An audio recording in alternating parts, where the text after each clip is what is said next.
Pin diagram of 8085 micro processor 8085 का pin diagram दे देंगे और ये 40 पिन आईसी है। ईच एंड एवरी पिन के बारे में बताएंगे, क्या फंक्शन है, क्या सिग्नल जनरेट होते हैं और किस यूज में आएंगे वो फिर सिग्नल। तो पहला X1 X2 क्लॉक, ये क्रिस्टल ऑसिलेटर का इनपुट आएगा यहाँ पे X1 X2 और reset out, and the third pin number is reset out. Reset out SOD serial input pin है, output pin, SID serial input pin, trap interruption, RST 7.5 interrupt, RST 6.5, RST 5.5, INTR interrupt है, ये भी INTA interrupt acknowledgement है ये। और यहाँ पे AD0 ये मल्टीप्लेक्स एड्रेस डाटा बस है, D1 D2 AD3 AD4 AD5 AD6 AD7 and ground. 20 pin is ground, 40 pin is VCC, 28 to 8 pins आएंगे एड्रेस के, A8 A9 A10 A11 A12 A13 A14 A15। उसके बाद स्टेटस सिग्नल आएंगे S0 और ये address latch enable, write bar, read bar, S1। उसके बाद IO oblique memory बार, ready signal आएगा। उसके बाद रीसेट इन बार आएगा, लॉजिक 2 सिग्नल है। उसके बाद यहाँ 2 सिग्नल होल्ड आएगा, एक HLDA आएगा और ये क्लॉक आउट आएगा, क्लॉक आउट। तो ऐसे मिला के 40 पिन होता है, 20 पिन लेफ्ट में, 20 पिन राइट में। फिर X1 X2 ये क्या है एक्चुअल में, ऑसिलेटर फ्रीक्वेंसी देंगे हम यहाँ पर क्लॉक जनरेटर को, डिवाइडेड बाय 2 काउंटर रहेगा, हाफ फ्रीक्वेंसी मिलेगा माइक्रो प्रोसेसर को, क्लॉक जनरेटर को। फिर रीसेट आउट पिन है 3 number, 4 number SOD serially output data pin है, सीरियली इनपुट डाटा पिन 5 है। ट्रैप्स, फिर हार्डवेयर इंटरप्ट्स हैं, 5 हार्डवेयर इंटरप्ट्स होते हैं, ट्रैप, RST 7.5 6.5 5.5 एंड INTR। और एक एक्नॉलेजमेंट सिग्नल होता है INTA बार, लॉजिक लो सिग्नल। फिर ये मल्टीप्लेक्स एड्रेस डाटा बस है, AD0 AD1 AD2 AD3 AD4 AD5 AD6 AD7 और ग्राउंड सिग्नल। फिर उसके बाद हायर MSB 16 बिट एड्रेस है, LSB bit of address are from A0 to A7 तक, या AD0 to AD7। और नेक्स्ट MSB क्या है, A8 to A15 address, 16 bit address बस होता है इसमें। 8 बिट डाटा बस होता है जो मल्टीप्लेक्स किया हुआ है यहाँ पे एड्रेस के साथ में। Lower bits of the address are multiplex data bus, तो डाटा बस को यूज कर लेते हैं एज एड्रेस बस 8 बिट, और 8 बिट इसके अलग लेते हैं A8 to A15। फिर स्टेटस सिग्नल है, ये status S0 address latch enable, write bar, read bar, S1। IO oblique memory bar, input output के साथ काम कर रहे हैं या मेमोरी के साथ माइक्रो प्रोसेसर काम कर रहा है। रेडी, कोई डिवाइस स्लो है, फास्ट है, उसको रेडी सिग्नल भेजते हैं सिंक्रोनाइज करने के लिए, इसके साथ इंटरफेसिंग करने के लिए माइक्रो प्रोसेसर देखते हैं कि उसका करंट साइकिल कंप्लीट हुआ है कि नहीं, तो रेडी सिग्नल जनरेट करते हैं यहाँ पे। रीसेट आउट, कोई रीसेट आउट करना है अदर डिवाइसेस को, यदि माइक्रो प्रोसेसर रीसेट हो गया तो रीसेट आउट पिन है यहाँ पे ये, और ये रीसेट इन बार, यदि हमें रीसेट करना है, प्रोग्राम काउंटर को 0 पर ले जाना है, तो रीसेट पिन को क्या देते हैं, लॉजिक 2 सिग्नल दे देंगे, माइक्रो प्रोसेसर काम करना बंद कर देंगे और उसके सारे जो रजिस्टर हैं वो 0 हो जाएंगे। क्लॉक आउट, जो इंटरनल क्लॉक पल्स है वो यहाँ अवेलेबल है। HLD और होल्ड सिग्नल 2 हैं, रिक्वेस्ट भेजते हैं होल्ड करने के लिए, कोई डिवाइस भेजेगी तो माइक्रो प्रोसेसर HLD है, एक्नॉलेजमेंट भेज देगा उसको, और करंट साइकिल कंप्लीट करके जो बस का बसेस हैं, जो डाटा बस, एड्रेस बस, कंट्रोल बस, उनका जो ज़रूरत होगी बाकी डिवाइसेस को, उनको अलाउ कर देगा micro processor with the help of these two signals, and VCC is the supply. So in detail, one by one, AD0, AD7 क्या है, these are the tri-state output bus. Tri-state का मतलब होता है यदि 0 दिया तो 1, 1 दिया तो 0, और एक और सिग्नल होता है यदि उसको हमने tri-state को दिया इस तरह tri-state होता है, यहाँ पे यदि हमने सिग्नल दिया तो ये हाई इम्पीडेंस स्टेट में बस पहुँच जाएगा। ऐसे ट्राई स्टेट लगे रहते हैं, और उनमें यदि यहाँ पे हमने सिग्नल दिया तो ये हाई इम्पीडेंस में चला जाएगा। तो these are the tri state output signals use as higher order 8 bit of 16 bit address bus. ये हायर ऑर्डर 16 बिट एड्रेस की तरह भी यूज हो सकते हैं और डाटा बस की तरह भी यूज हो सकते हैं। मल्टीप्लेक्स बसेस हैं, टाइम शेयरिंग हो रहा है यहाँ पे AD0 to AD7, 8 बिट्स।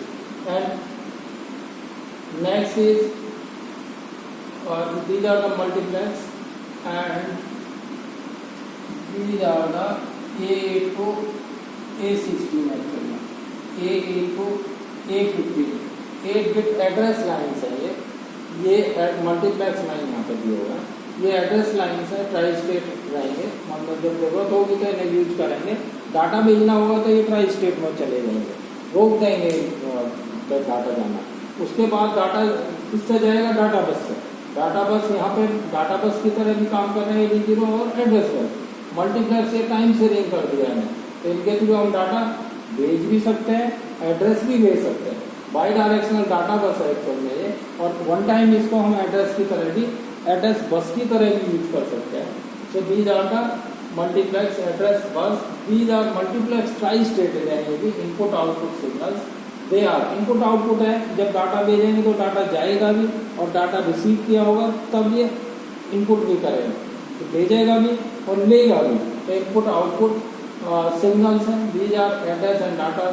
अब एड्रेस भी जा सकता है इनका और डाटा भी जाता है, तो और इनको एड्रेस के लोअर ऑर्डर एड्रेस बस बोलेंगे। ये क्या है, हमारे हायर ऑर्डर एड्रेस बस। यहाँ पे LS भी जाएगा डाटा का, एड्रेस का, और यहाँ MS भी जाएगा।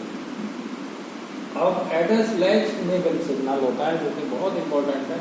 ये क्या होता है एक्चुअल में, जब हम आउटपुट लेंगे एड्रेस पे तो वहाँ एड्रेस लैच लगा रहता है। लैच का मतलब रोकना, एक ऐसा रजिस्टर लगा रहता है, फ्लिप फ्लॉप से रहते हैं, डी फ्लिप फ्लॉप को एज ए लैच भी यूज करते हैं।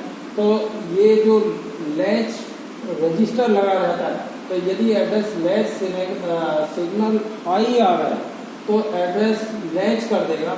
लैच करने का मतलब वो एड्रेस को जाने देगा, नहीं तो डाटा को। दो एड्रेस लैच रहेंगे, एक एड्रेस के लिए लैच रहेगा और एक डाटा को लैच करने के लिए रहेगा।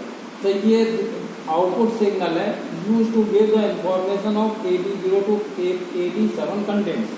तो एक यहाँ भी लगा रहेगा, वहाँ डाटा लैच लगे रहेंगे, लेकिन एड्रेस लैच इनेबल सिग्नल किसके साथ काम करेगा, जहाँ पे एड्रेस डाटा बस के साथ में लैच लगा रहेगा। तो ये क्या है, this is output signal use to give the information of AD0 to AD signal. अब इंफॉर्मेशन क्या देगा कि यहाँ से एड्रेस आ रहा है या data. Address latch enable high है तो एड्रेस आएगा एड्रेस लैच से, और यदि ये लो है तो इसका मतलब डाटा आएगा। तो इसका मतलब हाई है तो क्या दे रहा है, एड्रेस, और लो है तो क्या दे रहा है, डाटा। तो ये क्या है, address latch enable signal. High रहा तो एड्रेस जाएगा, लो रहा तो डाटा जाएगा। ऐसे ही इनपुट आउटपुट ऑब्लिक मेमोरी बार जो सिग्नल है, यदि ये हाई रहा तो ये कैसा होगा, this is an output signal use to give the information of operation to be perform with memory और इनपुट आउटपुट डिवाइस। अब जो हमारा काम हो रहा है किसी आउटपुट डिवाइस, कीबोर्ड या डिस्प्ले या किसको भेजना है डाटा, या मेमोरी से फैच कर रहे हैं। यदि हम इनपुट आउटपुट डिवाइस से डाटा काम कर रहे हैं तो क्या होगा, हाई रहेगा तो ये इनपुट आउटपुट के साथ काम रहेगा ये पिन, और यदि लो रहा तो डाटा भेजना या लाना या ले जाना किसके साथ में काम करना होगा, मेमोरी के साथ में।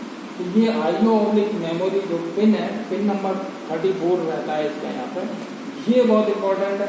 अब ये क्या बताएगा कि जो डाटा जो प्रोसेस चल रहा है वो इनपुट आउटपुट डिवाइस के साथ चल रहा है या मेमोरी के साथ ऑपरेशन हो रहा है। यदि ये पिन हाई है तो इनपुट आउटपुट डिवाइस के साथ काम कर रहे हैं, और यदि ये लो है तो किसके साथ में काम कर रहे हैं, microprocessor performing a memory related operation. और यदि हाई है तो operation with input output devices होगा। अब ऐसे ही स्टेटस सिग्नल रहेंगे। Status signal input output oblique memory bar S0 S1 रहेगा। यदि हमने इसको लो दे दिया तो ये ऑपरेशन किसके साथ होगा, मेमोरी के साथ होगा। ये S0 S1 11 दिए तो ऑप कोड फैच होगा। ऑपरेशन कोड होता है किसी भी इंस्ट्रक्शन का जो ये बताता है, हर एक इंस्ट्रक्शन का एक पर्टिकुलर ऑपरेशन कोड रहेगा। अब वो ऑपरेशन कोड से हम पहचान पाएंगे कि that particular instruction is for what purpose.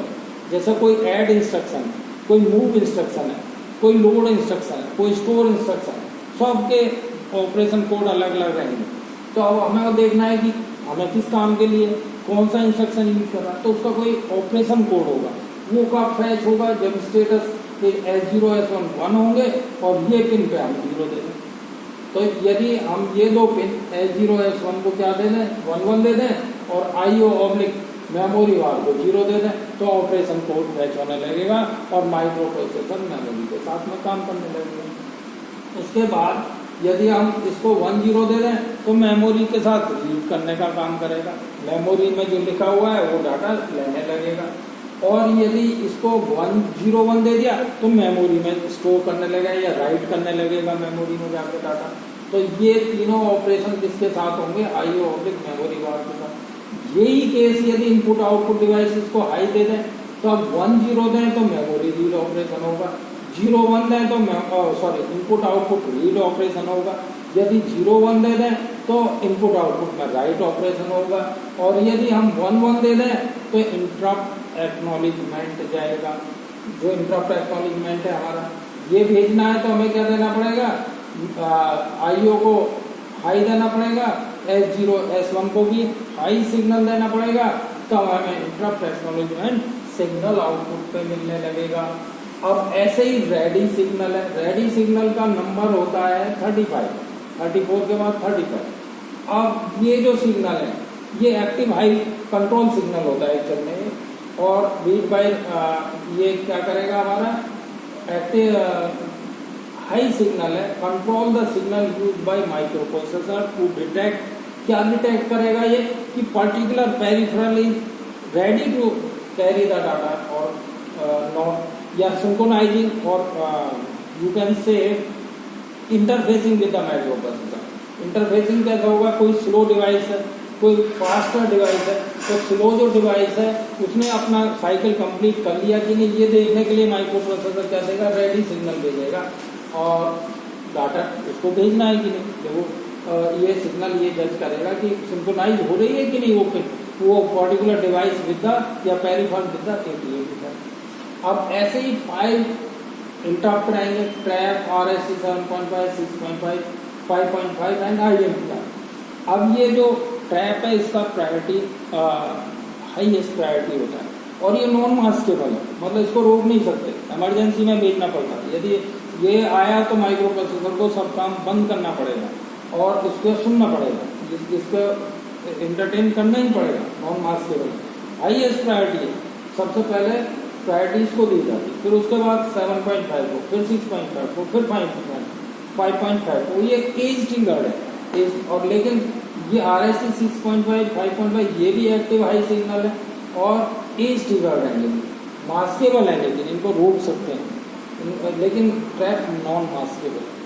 तो उसके बाद INTR आता है, एक्टिव हाई ट्रिगर जनरेटर के लिए आता है, और ये हाई लेवल ट्रिगर होता है, लेवल ट्रिगर होता है, तो एज ट्रिगर नहीं होता, लेवल ट्रिगर होता है।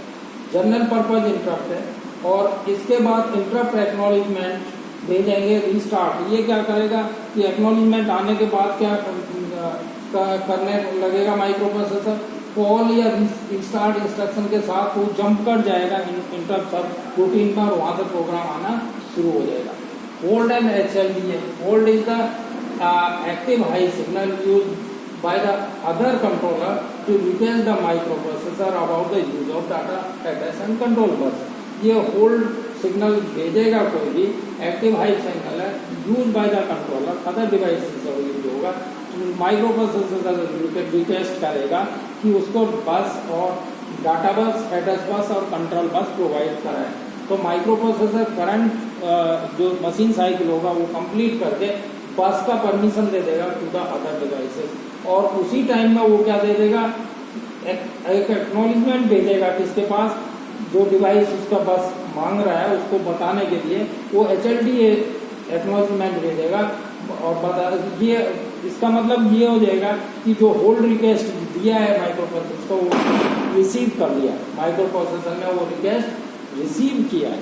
तो इसके बाद अब बाकी के पिन रहते हैं X1 X2। तो क्या है हमारे क्रिस्टल ऑसिलेटर के इनपुट क्रिस्टल फ्रीक्वेंसी आते हैं यहाँ पर, वो कंट्रोल, और इसके अंदर इंटरनल कंट्रोलर क्लॉक जनरेटर रहेगा, क्लॉक जनरेटर को जाएंगी फ्रीक्वेंसी और डिवाइडेड बाय 2 होके हमें मिलने लगेंगी। और वो कहाँ मिलेंगी हमें, क्लॉक आउट पे, यहाँ पे हमें वो फ्रीक्वेंसी मिलने लगेगा क्लॉक आउट। और रीसेटिंग बाद यदि लो दे दिया तो प्रोग्राम काउंटर 0 0 हो जाएगा। ये पिन हमारे, और ग्राउंड पर तो हम 0 वोल्टेज देंगे, VCC पे हम 5 वोल्ट देंगे, और इसके बाद मोर और लेस सारे पिन हमारे कंप्लीट है। So this is the block diagram of the 1885। और उसको याद रखना बहुत इजी है। ये ध्यान रखना चाहिए कि लेफ्ट साइड में हमारे 5 इंटरप्टर वो आएंगे, एक एक्नॉलेजमेंट आएगा और 9 सिग्नल आएंगे ग्राउंड के साथ एड्रेस बस के। 2 सिग्नल होते हैं क्लॉक के लिए, रीसेट आउट, SOD और SID। 2 पिन है ये, SOD SID बहुत इंपॉर्टेंट है। अब इनमें क्या है, जनरली तो 8 बिट डाटा जाता है, 8 बिट डाटा आता है तो पैरेलल डाटा जा रहा है और पैरेलल डाटा आ रहा है, लेकिन कभी कभी बेनिफिशियल होता है एक एक बिट डाटा लेने के लिए। तो D7 बिट होता है जो एक्यूमुलेटर का, उसमें डाटा या तो आएगा एक एक बिट या एक एक बिट जाएगा। तो ये 2 पिन यूज होते हैं वहाँ पे, SOD और SID। तो ये total about the pin diagram of the 8085।